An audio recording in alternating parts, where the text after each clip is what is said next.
I am ready! GMA Weather, serbisyong totoo ng GMA News.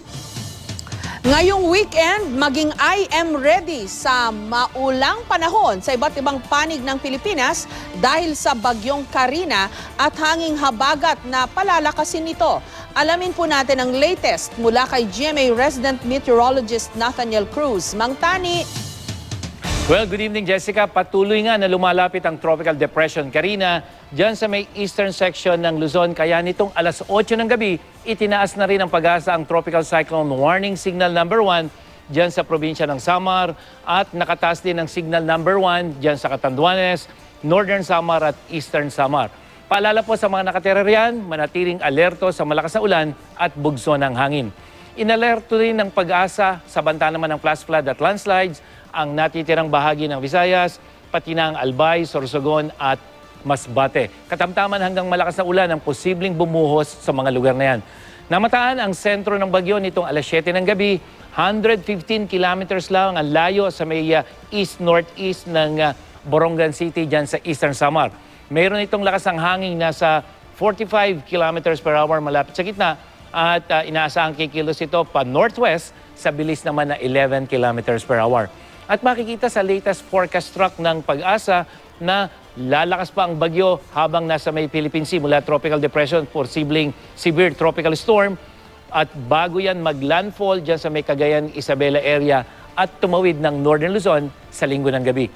Pero mula umaga hanggang gabi pa lang bukas, magdadala na ng pagulan ang rain bands ng bagyo dyan sa may Bicol region at Eastern Visayas. Sa Northern at Central Luzon naman, magiging masungit ang panahon pagdating ng linggo. Dahil naman yan sa paglapit ng sentro ng bagyo. At kung titingnan naman natin ang wind map ng Metro Weather, bukas pa nito paiigtingin ang hanging habagat at una itong magpapaulan sa halos buong Visayas kasama ng ilang bahagi ng Mindanao. At sa linggo, unti-unti namang mababawasan ang epekto ng habagat dito sa ilang panig ng Visayas at Mindanao. Uulan din sa may Western at Central Visayas, kasama ng ARMM at Zamboanga Peninsula at Sorsogon. Pero ang hanging habagat sa halos buong Luzon naman magpapaulan araw yan ng linggo. Kasama na ang Metro Manila. Jessica? Parang naninibago lang ako, Mang Tani, yung pinanggalingan ng bagyo dito sa ilalim, no? Tapos parang curved siya. Parang naalala ko kasi usually dito nanggagaling yung bagyo sa Pacific Ocean, di ho ba? Yes, Jessica. Dahil medyo abnormal nga tayo dahil marami ang nagtataka. Letter C pa lang tayo halos Agosto na dahil next Monday ay August 1st na. So yung bagyo, dito nagsimula yan medyo more to the south kasi normally ang bagyo dito nagsisimula. Kaya ganito mga panahon kasi karamihan ng bagyo dito dumadaan sa may Northern Luzon dahil nabubuo siya sa may east of Visayas. Itong bagyong binabantayan natin, Jessica, as a low pressure area, dito siya nanggaling malapit sa equator.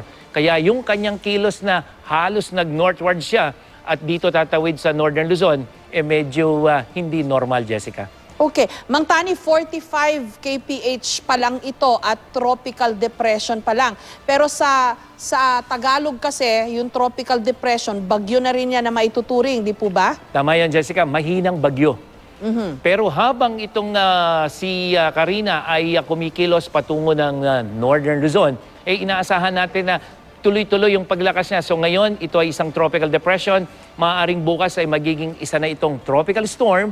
At bago tumawid ay magiging isang severe tropical storm. Mukhang hindi natin nakikita, Jessica, ito ay magiging isang napakalakas na bagyo dahil malapit na ito sa kalupaan. Pero ganun pa man, kung titingnan natin yung sirkulasyon ng bagyo, kitang-kita natin na palalakasin ito yung hanging habagat. So yung indirect effect nito, ang mararamdaman natin, Jessica, sa mga susunod na araw, lalo na yung linggo at Lunes, mula dito sa Metro Manila o ibang bahagi ng Southern Luzon, papunta dyan sa South, Visayas at Mindanao.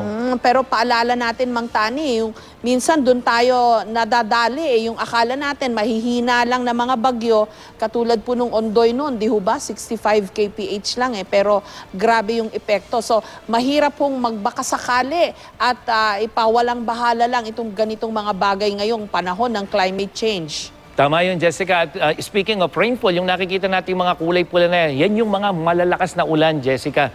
So kahit mahina yung hanging dala niyan, dahil tropical storm. Pero yung pong severe tropical storm, kulang-kulang 100 kilometro kada oras din yon.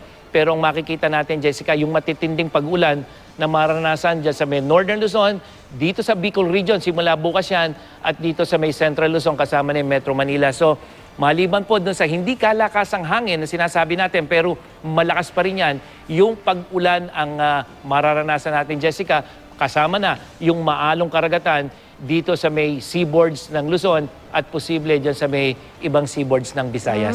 Sa nakalipas na 2 linggo, Mang Tani, kung di ako nagkakamali, maganda yung weather ng weekend. So nakakapag-beach yung marami nating mga kababayan. Itong weekend ho ba, anong may papayo nyo dun sa mga nagbabalak na mag-adventure o gumimik? Tama yan, Jessica. Unang-una, kung tayo o yung mga kapuso natin pupunta dito sa may La Union, halimbawa, dyan sa may Zambales, Bataan, bukas pwede silang pumunta. Pero pagdating na ng linggo, yung western seaboard na yan, asahan mo nang magiging maalon at masungit yung lagay ng panahon. Pero dito, Jessica, sa eastern seaboard ng Luzon, hanggang dyan sa Visayas, simula ngayong araw na ito, hanggang sa linggo, delikado po ang maglayag at maligo, lalong-lalo yung mga pupunta ng Baler, dyan sa may Aurora, dyan sa may Quezon, maging dyan sa Bicol, delikado po yung karagatan na pinag-uusapan natin. At yung mga babiyahe naman, Jessica, papunta ng Baguio, posibleng maganda pa ang panahon bukas, pero pagdating ng linggo, kung sila iaabutan dyan sa may Cagayan Valley, dyan sa may Cordillera, delikado na dahil masungit na po ang lagay ng panahon sa araw ng linggo hanggang Lunes. Sa mga Boracay, Cebu, Palawan, Mang Tani, kamusta ang weather? Dito sa Boracay, posible yung lakas ng habagat ang mararanasan dyan, Jessica. Hindi yung direktang epekto ng bagyo. Maulan, mahangin dahil sa habagat. At yun ay posibleng magbigay ng gale warning o ibaba ang gale warning dito sa may Western Seaboard pagdating ng linggo ng hapon o kaya ay Lunes ng umaga dahil talagang lalakas yung hangin habagat. Dito sa Cebu, pagdating bukas maulan pero araw ng linggo, lalo na pagdating ng hapon onwards, inaasahan natin yung mas magandang lagay na ng panahon hanggang sa Lunes na yan, Jessica. So hit or miss, pero mas malaki ho ang tsansa na magiging maulan yung inyong mga pupuntahang beach kung nagbabalak po kayong mag-beach ngayong weekend. Maraming salamat, Mang Tani. At yan ang latest mula sa GMA Weather. Ako po si Nathaniel Cruz, magplano para sigurado. I am ready. Serbisyong totoo ng GMA News.